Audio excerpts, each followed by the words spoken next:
Hello friends, welcome to my thyroid, mental health, and cancer Q&A video.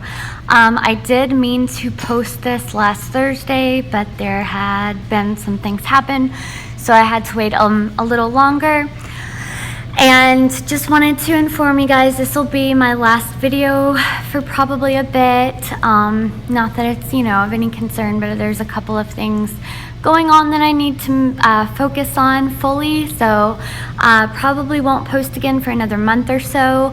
Some of you may be wondering, hey Brittany, you only have 60 subscribers, how are you able to do a Q&A? Well, the answer to that question is I get a lot of questions, DMs, comments, some emails, mostly like private personal questions that are sent to me personally about thyroid conditions, care, medicine. So I'm just going to answer the most frequently asked questions in this video. There's probably about 5 or so. And if there's something that I don't cover in this video that you're curious about, I will be happy to answer your question. If you do want to leave me a comment down below and it's not a personal or private thing you want answered in private, I'm happy to answer that question. So yes, I'm gonna go ahead and get right into it. As most of you know, I have talked about this in my channel a lot, but one of the most common questions I get asked about is my weight, related to thyroid disorder, and thyroidectomy. So to answer that question again, I did not gain any weight after having my thyroid removed. I did gain weight before having my thyroid removed and before I was diagnosed with thyroid cancer. Over about a year and a half period, 10 to 12 pounds slowly crept up on me, and then as soon as I had my thyroid out, it magically fell off. And this was even before I started taking my thyroid medication, so I was only taking something called liothyronine, which is something I take now, but the levothyroxine wasn't causing the weight loss because at this point I hadn't even started it. So my thyroid was apparently affecting something to do with metabolism, hormones, whatever, and because it was cancerous, once it was removed, the weight issues did subside. Now, I do have to be more careful. I kind of went ham a little bit about a year after having my thyroid removed with eating healthily, and it got me on a really bad pattern, which is something I'm slowly trying to get better at, and I have noticed some very positive changes just with the little changes I've made. So if I continue to make these changes, I will make a video about that. But no, personally, I did not gain any weight. It fluctuates about 3 to 10 pounds, but I haven't gained any weight. In fact, I've gone back down to my normal weight that I had before being diagnosed with thyroid cancer. So long answer there, but my weight is mostly okay. The second commonly asked question is about my neck dissection, kind of like how I got diagnosed, and how far after my thyroidectomy did I have my neck dissection. And I'll try to link those videos that answer more commonly really in depth down below, but those videos are called, I think, neck dissection detail video and my thyroid almost killed me. So those are those videos I would want to encourage you to check out. But I had my thyroidectomy, which was a radical neck dissection. I had my thyroidectomy in October of 2018, and then my radical neck dissection exactly 6 months after that, to the day. I believe it was either a day before or a day after I had my thyroidectomy.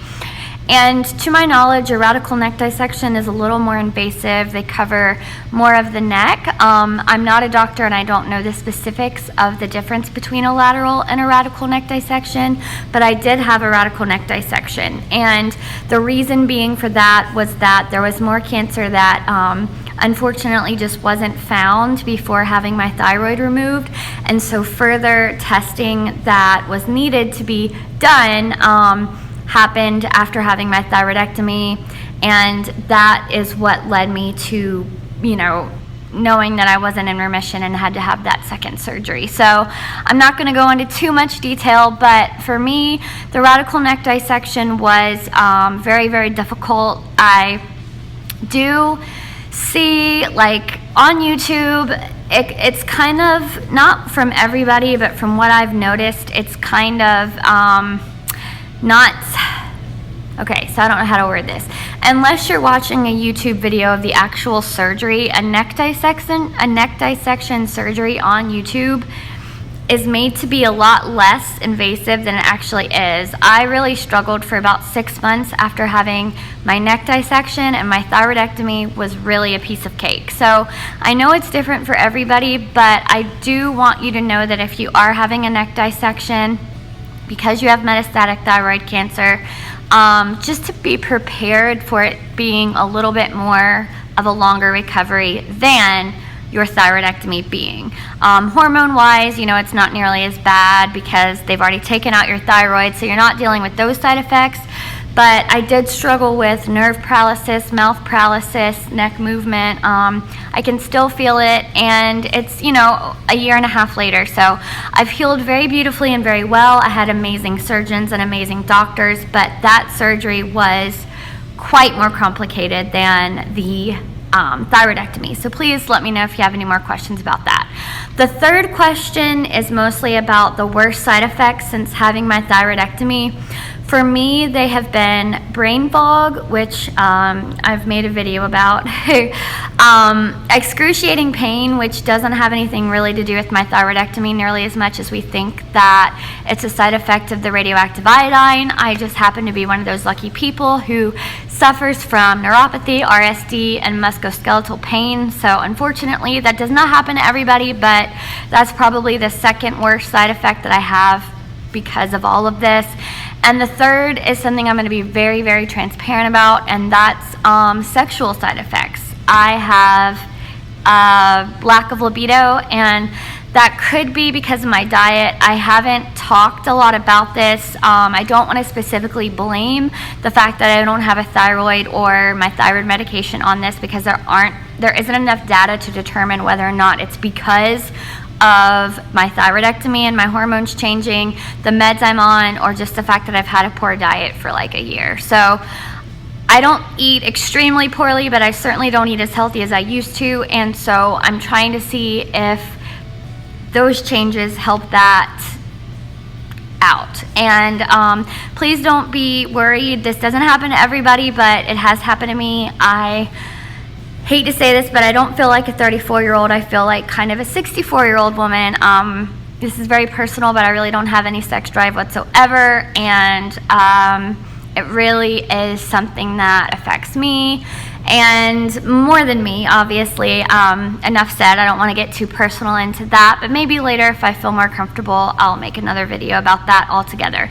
And the last side effect, I would say, is probably just my mental problems. I have had a lot more anxiety since having my thyroid removed, but a lot of that could be just PTSD related to cancer, and just everything happening in such a very short period of time. So PTSD and the three others that I mentioned, but it's not always bad. It comes and goes, as does every personal human problem that we all have.